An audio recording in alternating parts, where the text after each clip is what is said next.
All right, everyone. Celtic may not be signing too many players at the moment, which is a bit of an issue. However, we did sign a player last week. We've not seen him in action yet, but he may play and make his debut this Friday. We are, of course, talking about Jahmai Simpson-Pusey, the 19-year-old central defender who's joined us for this full season on loan from Manchester City. We've got quite a good record with signing players, young players from Man City in recent times. So, yeah, we want to find out more about him, and we're doing that by chatting to Bailey Wynne, who's the founder of Sky Blue Times, which is a Man City newsletter focusing on tactical breakdowns.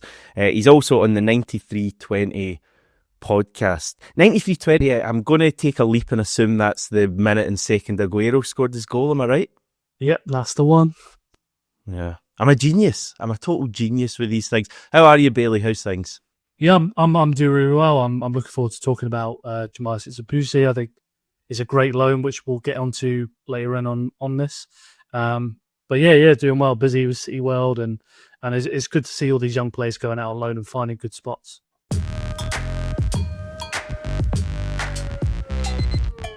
You're the ideal guest because you've obviously seen him play a few games for City's first team last season, but you've also watched him a fair few times playing for the youth teams as well. Yeah, for sure. He's somebody that surprisingly got a lot of minutes last season because of the injuries to central defenders.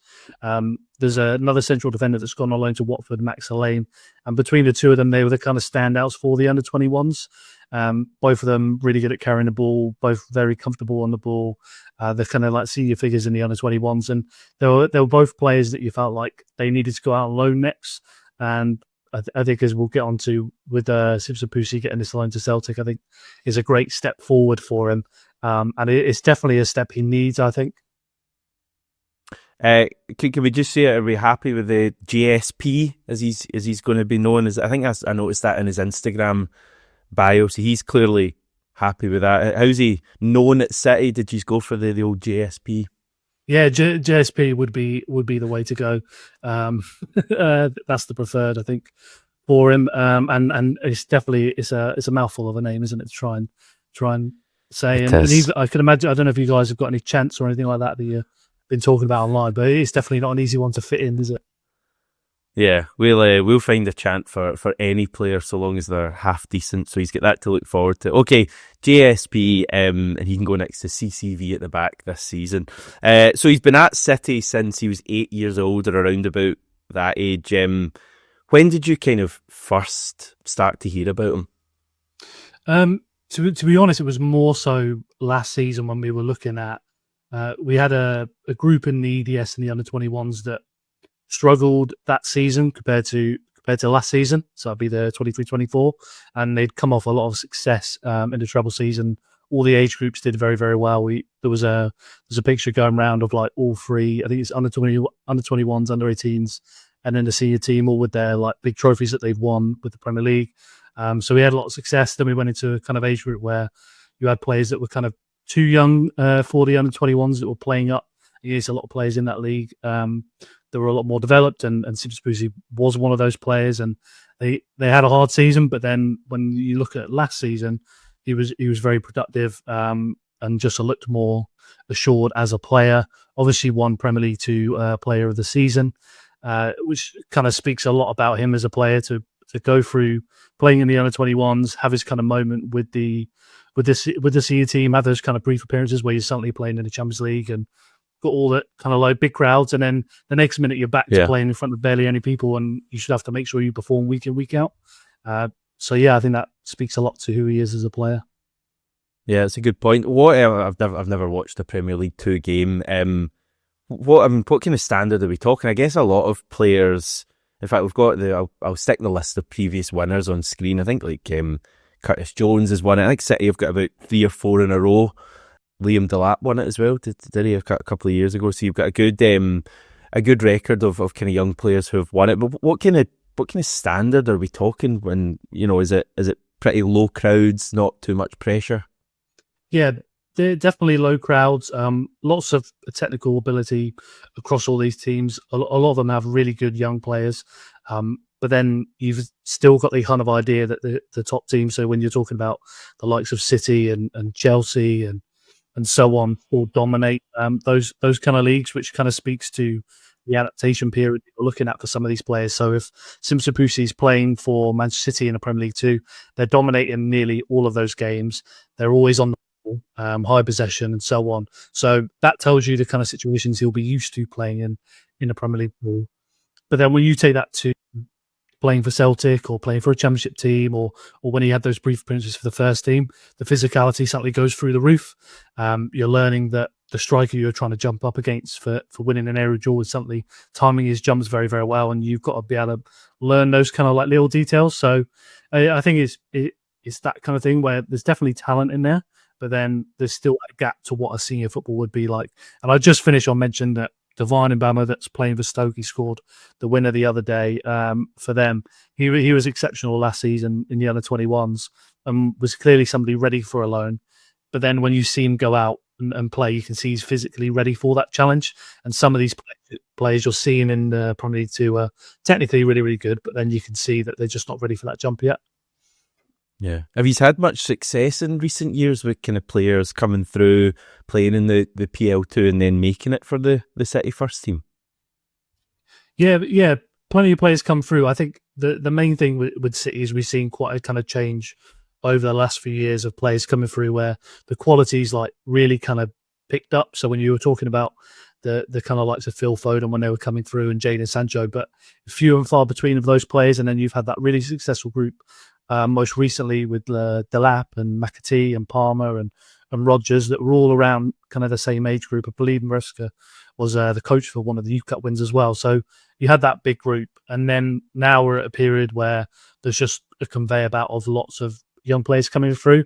And in Simpson-Pusey's place, we're talking about City that are looking to try and find a successor for the kind of aging centre-backs. And we've got a lot of good young centre-backs, whether it is Kusanov that's in the team, Vitor Hayes.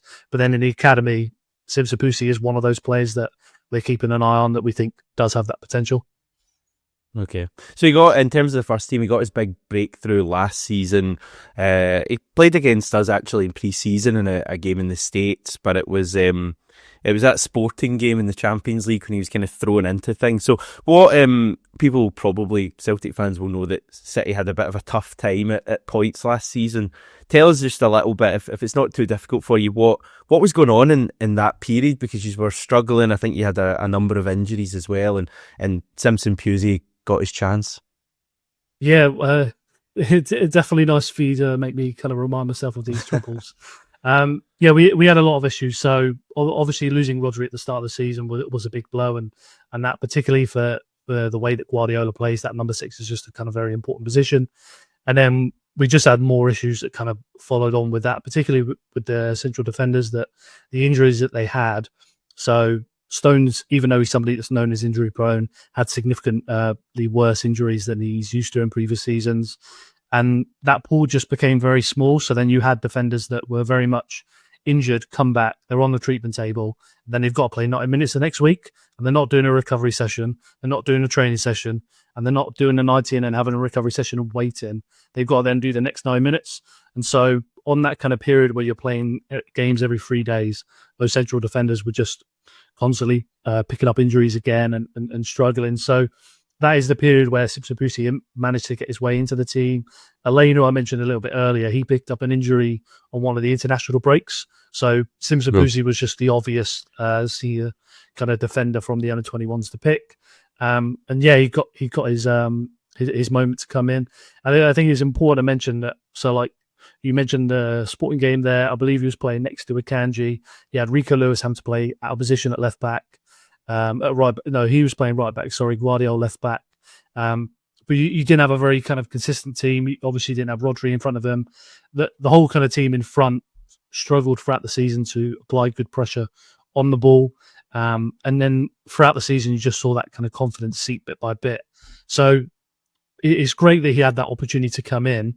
And I think if you're just looking at his performance, you're looking at somebody that was able to kind of handle the situation and do his job. I don't think he stood out as much on the ball as you saw in the kind of academy matches. So he a bit more conservative. There's definitely like a good couple of passes where he's punching it between the lines. You can see the kind of player that you would see in the Premier League 2 games. but he came in, did his job. In the Sporting game, he played against Gokares, who I hadn't seen a lot of, and obviously he's now made that move to the Premier League. And the surprising thing for me was that I thought he handled him very, very well, considering how he is and somebody that would run into the channels on the left hand side. He was playing as the right centre back. I believe he made a mistake for the opening goal, but besides that, he won every other aerial duel, won his ground duel, and just kind of dealt with those situations a lot more mature than you'd expect for somebody that looks like they're going to be quite green when they come into the team. So yeah, I think he did his job. He didn't look like he was kind of startled by the situation, but you could tell he wasn't as confident on the ball as you would expect from him. And that kind of gives you a good idea of what you'd want to see from him when he's on loan. Yeah, I watched the highlights of that game, and yeah, I think the first goal he's the kind of one running with. I think it's Gyökeres who finishes, but he didn't look massively at fault for anything. It just seemed like a bit of a bad night, and clearly, Sporting were a hell of a team at that point. So yeah, no, that's interesting. He kind of, obviously, we're not going to say he was outstanding if City conceded 4 goals, but handled himself quite well. He also came on against Feyenoord, I think, started against Brighton in the Premier League, defeat Matt O'Reilly, I think, scored the winner that day, and also played against Ange Postecoglou's Spurs as well in the Cup. So any other thoughts on how he got on in some of those games? I'd just say across all of those games, you brought up Feyenoord, which is definitely one of the worst nights for a City fan during that season, because they had that. These were 3-0 up, and they came back. Yeah, and I think it's an important point to mention, just because that shows you what the team was like that he was coming into. So when you're thinking about Celtic going into the next season, I don't think he's coming into a team that is so unsettled across the pitch, that has players that have kind of lost confidence and are not organised. He's coming into a much more stable environment that ideally City will be in this season, and in previous seasons, that's the kind of environment young players have been coming into. So yeah, for him to kind of come into those situations, you mentioned Brighton, and that was a kind of performance in the second half where City just weren't able to sustain it for a full 90 minutes. Brighton made some good changes, but then even within that, you're looking at Lewis having to play at left back. He's playing Vardiol as the centre back next to him, who's played mostly at left back for us. Even though he can do that job and did very well at the end of the season, he's just suddenly having to thrown straight into there. Kyle Walker's had his decline over last season. So when you're looking at all the players around Simpson-Pusey, it's not the ideal situation, but he still came in, and I think he made a good account of himself. I think it's just when you look at the competition that we have and then where he's at in his career, it just makes the most sense to know that he's going out on loan. So you I think tweeted after the Brighton game to say, I'm a big fan of Simpson-Pusey after that first half. Seems to have the right mix of ability on the ball as well as defensive qualities required for a City centre-back. You have to be brave on the ball and comfortable high up the pitch. He's definitely that. So just tell us a bit about what he's like as a centre-back. Is it like your modern day kind of City or Celtic centre-back in terms of, comfortable with the ball at his feet? Yeah, that would be the kind of standout, as I mentioned there, that kind of mix. So you saw the highlights from the game against Sporting, somebody that's more than capable of handling himself physically against a striker that is very physical, and was full of confidence heading into that game. But then on the ball, I think you would have seen against us when we played you in that preseason game. He's somebody that high up the pitch is more than comfortable using both feet to pass. If he's under pressure, he's quite happy to turn and kind of wriggle his way out and find where that next pass is. Not going to kind of be rushed to go back to the keeper or panic under that pressure. And as well as that, he is somebody that will try and punch the ball between the lines. He will look for those kind of long passes out to the winger. He'll try and play balls in behind for the striker if the team's pushed high up the pitch. It's just bringing him, as I said, into a more settled environment. I think you'll see more and more from him on the ball. I believe when I was looking at the Premier League 2 stats, him and Max Elaine were second for progressive carries, joint first actually. Between the two of them, both were the joint first for most passes as well. So again, he's coming from an environment where he's on the ball all the time and really dependent. Teams really dependent on him to progress it. I think once you're moving him into that environment at Celtic, and that's partly why I think it's such a kind of great spot is that you're managing to kind of mix that idea of you're a big club, you're going to apply a lot of pressure, you're going to play in the Champions League, you have to win week in, week out, you need to deliver, and then you've got players in the dressing room that are dependent on getting that win. I think that's great for him. But then also, you're a team that's going to dominate possession, that has Brendan Rodgers as the manager.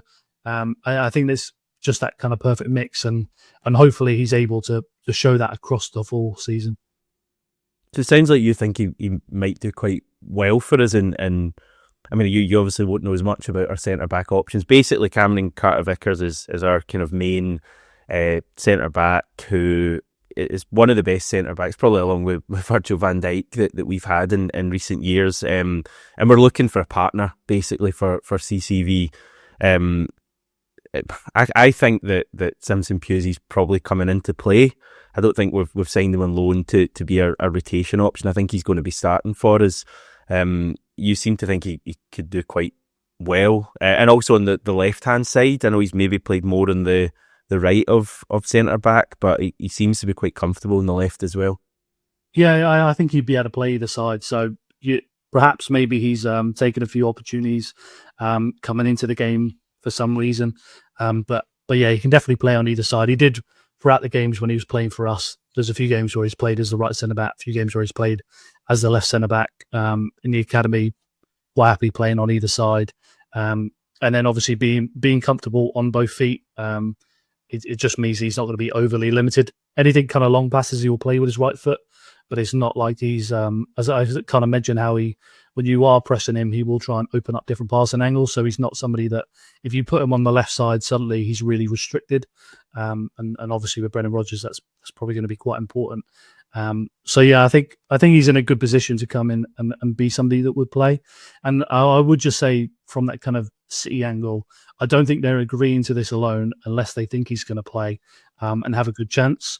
That's quite an important thing. I think only recently McAtee went to Sheffield, and that was something driven by him rather than what City would want. And it ended up being that he was kind of relegation fodder and didn't get to play centrally. He had to stay out wide. Whereas when I'm looking at the loan for Simpson-Pusey, I think it ticks pretty much all the boxes we would want if we're looking for somewhere for him.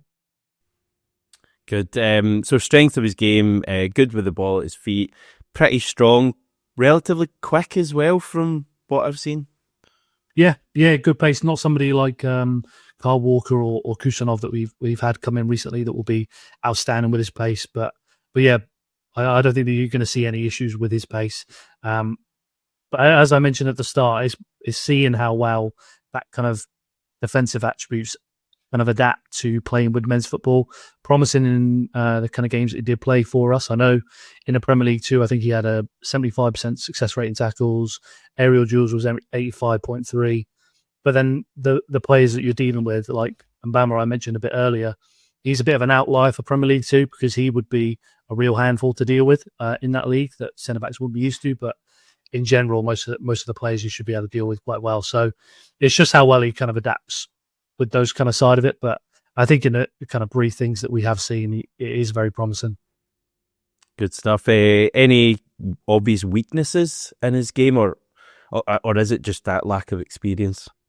I think it kind of hinges on him, really. I mentioned how coming into the team, he kind of hold his own, but then really didn't get to the kind of stage where on the ball he's showing everything he can do. So that would be the kind of area that I would look for. Things can turn quite quickly on a loan spell if the player isn't confident and you make the mistakes and it kind of snowballs. So that would be the kind of thing, because I don't think he comes across as somebody overly confident. I think he has to kind of settle his way into the team and build that across performances. So as long as he gets that and hopefully Rodgers is able to do that and kind of manage his way into the team. And as I mentioned throughout the video about the problems that City had, we weren't able to do that with young players and even on our own centre-backs where you could take them in and out of situations that weren't ideal, whereas you would have that position. So that's what I would be looking at. Good stuff. And just finally, I mean, what's the City plan here? Do you view him as someone who can come back and play for the City first team in the future, maybe? Well, we kind of talk about it like it's almost like a Hunger Games for central defenders at the moment, because you've got You think John Stone's contract runs out next season. Kanji and Ake are two players that definitely could move on by next summer. Ruben Diaz are meant to be extending. Vardiol will move into being a centre back. But apart from that, the other guys behind, Kusanov's going to stay and probably earn his way in. And then you've got Vito Hayes that's out on loan at Girona this season. Simpson-Pusey with you guys. Elaine's gone to Watford. And then even behind that, there's some other promising players in the academy. So I think there's a lot of players vying for that position to kind of work their way into the team. And if you're Simpson-Pusey and you've gone out and had a great loan spell at Celtic, I think that puts him in a good position. But then I could also see a situation where the loan just goes so well for him that he loves it there, that he may want to make it permanent as well. That can happen, I think, for some of these players. So yeah. Don't get as excited. Don't get as excited. Never fall in love with a lone player and all that kind of stuff. Yeah, you just don't know. We had Maximo Peroni go out to Como, and not really surprised he loved it there. Lovely place to be. But he just wanted to stay, loved the manager with the Fabregas there, and obviously the place there. Found a really good fit, and then he only wanted to stay there. So then we just had to accept a kind of middling fee for him. So yeah, it just wouldn't surprise me knowing the competition that we have, and then the fact that you guys are in the Champions League. There's not really a rush to go too high up in Europe to somebody that's trying to win the Champions League. So I think if it's a really good fit all round, then I could definitely see that being possible. So we do have one round of qualifying to come through, which is a big thing here. But if we manage that, I think we're playing either Slovan Bratislava or Kairat. So if we win that, we're into the league phase and could actually end up playing City, which would be interesting. Maybe Simpson-Pusey would play against City, which happened with Patrick Roberts a number of years ago. In fact, he scored, didn't he, against City? So just on wingers, you don't have any young wingers, do you? You'd fancy sending out on loan, because we're kind of crying out for a right winger at the moment. I wouldn't say so at the moment. We've got a player, Ryan McAdoo, that you'll probably hear about in a year or two. Very technically gifted, plays on the right, drifts inside a lot. But when you're talking about wingers at the moment, we've got a lot of players in our squad in around the age that we wouldn't want to lose. And then the kind of younger players are more like 16, 17, that just be too soon. Okay. That was kind of tongue-in-cheek, everyone, because I'll be getting stick for wanting to sign a winger on loan, because we need a permanent sign. Anyway, Bailey, it's been amazing to have you on. I've really enjoyed your insight on Jahmai Simpson-Pusey. Thanks so much. Thanks to you. Pleasure to come on. Really enjoyed this. So yeah, thank you for having me on.